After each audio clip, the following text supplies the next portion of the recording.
Warrant of arrest Warrant of arrest laban kay Sara Diskaya ilalabas na ngayong linggo ayon yan kay Pangulong Ferdinand R. Marcos Jr. Report mula kay Rajuman Chanel Salazar.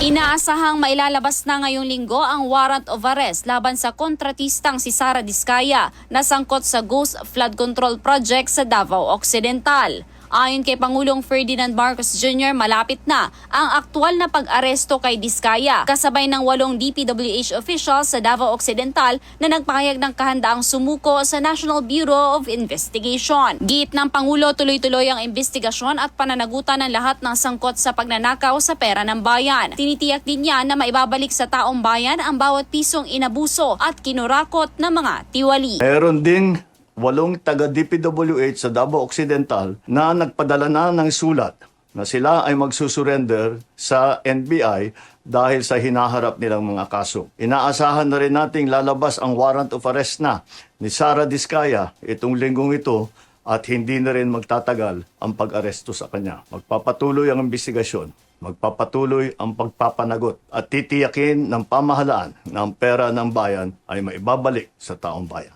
Si Pangulong Ferdinand Marcos Jr. Kasama mo sa DZXL RMN Manila, Radyo Man Chanel Salazar, Tatak RMN.